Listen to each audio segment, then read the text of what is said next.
উৎসবের টানা মরশুম শেষ হলেও মূল্যবৃদ্ধির ঊর্ধ্বগতিতে কমতি নেই। শাক সবজির দাম নামতেই চাইছে না 100 টাকা কিলোর ঘর থেকে। মাত্র 7 দিনের ব্যবধানেই আলুর দাম 35 টাকা কিলো থেকে পৌঁছে গিয়েছে 45 টাকায়। পেঁয়াজ হাই জাম্প ইভেন্টে নাম লিখিয়ে 45 টাকা থেকে 80 টাকা কিলো। ত্রিপুরাবাসী অতীতে আরো অনেক বেশি দামে পেঁয়াজ খেয়েছেন ঠিকই, কিন্তু এত দামে আলু খেতে হয়নি বলেই অভিমত সাধারণ মানুষের। গত কয়েকদিন ধরে কাঁচামাল সহ আলু পেঁয়াজের দাম কিলোতে এত টাকা বেড়ে যাওয়ার বিষয়টিতে না জানার ভান করছে সংশ্লিষ্ট দপ্তর এবং প্রশাসন, কিন্তু সাধারণ মানুষের স্বার্থে বসে নেই নিউজ নাও। রেল বন্ধের কাল্পনিক গুজব ছড়িয়ে মর্জি মাফিক মূল্য আদায় করছেন বাজারের একাংশ অসাধু ব্যবসায়ী। শহর আগরতলার প্রধান বাজারগুলির সর্বশেষ পরিস্থিতি সরেজমিনে পর্যবেক্ষণ করার পর এই বিষয়টি উঠে আসে নিউজ নাওয়ের তদন্ত রিপোর্টে। বিশেষ করে পেট্রোল রেশনিং ব্যবস্থার খবরকে পুঁজি করে সবজি এবং আলু পেঁয়াজ বিক্রির ক্ষেত্রে নিজেদের মর্জি মাফিক মূল্য আদায় করে নিচ্ছেন অসাধু ব্যবসায়ীরা। তবে ক্ষুদ্র ও মাঝারি ব্যবসায়ীরা আঙুল তুলছেন পাইকারদের দিকে। সংগঠন, উৎসব, নানা নামে ব্যাপক হারে চাঁদার বিনিময়ে বাজার নিয়ন্ত্রণের অধিকার পেয়ে যাচ্ছে বড় ব্যবসায়ীরা বলে অভিযোগ ক্ষুদ্র ও মাঝারি ব্যবসায়ীদের। প্রত্যেকেরই ধারণা ছিল উৎসবের মরশুম বলেই বাজার একটু চড়া, কয়েকদিন পরই তা নেমে যাবে। কিন্তু উৎসব মিটলেও বাজারে শাক সবজির দাম কমার কোনো আভাস নেই।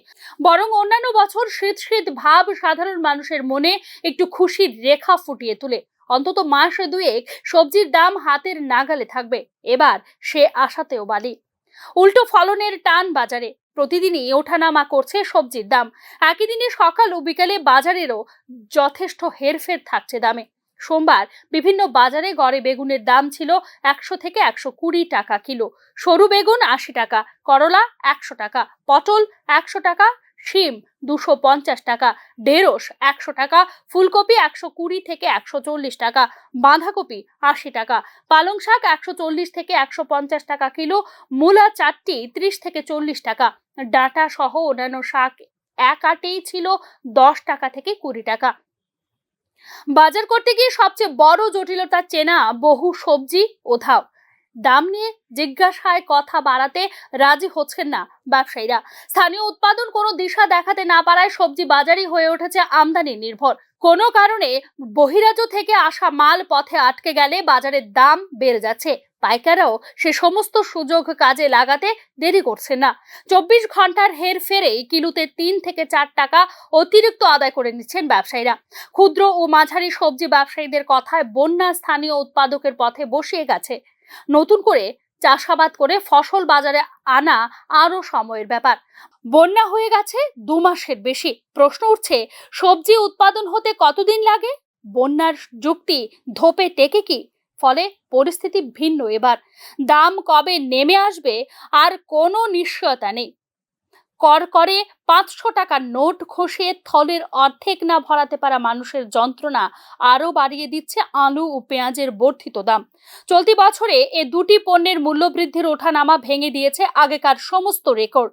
1 জানুয়ারি থেকে 10 নভেম্বর পর্যন্ত মোট 7 বার বেড়েছে আলু পেঁয়াজের দাম। বেশ কয়েকদিন এভাবে কাটিয়ে দাম কিছুটা নেমে এসেছে। এবার আলু 35 টাকা থেকে এক লাফে বেড়ে 45 টাকা কিলোর ঘরে পৌঁছেছে। পেঁয়াজের দাম বেড়েছে কিলোতে 35 টাকা। এখন 80 টাকা কিলো দরে কিনতে হচ্ছে পেঁয়াজ। দিন 7 আগে আলুর সর্বোচ্চ পাইকারি দর ছিল 27 টাকা কিলো, রবিবার তা ছিল 36 টাকা কিলো। অন্যদিকে পেঁয়াজের পাইকারি দর ছিল 36 থেকে 37 টাকা কিলো, রবিবার তা দাঁড়ায় 69 থেকে 70 টাকা কিলো।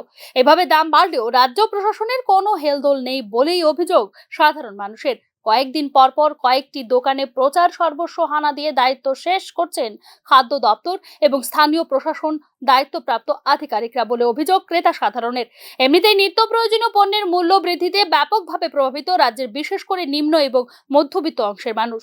তার উপর কাঁচামাল, সবজি এবং আলু পেঁয়াজের মর্জিমাফিক মূল্য বৃদ্ধিতে এবার দেয়ালে পিঠ ঠেকে গিয়েছে সাধারণ মানুষের। Bureau report, news now.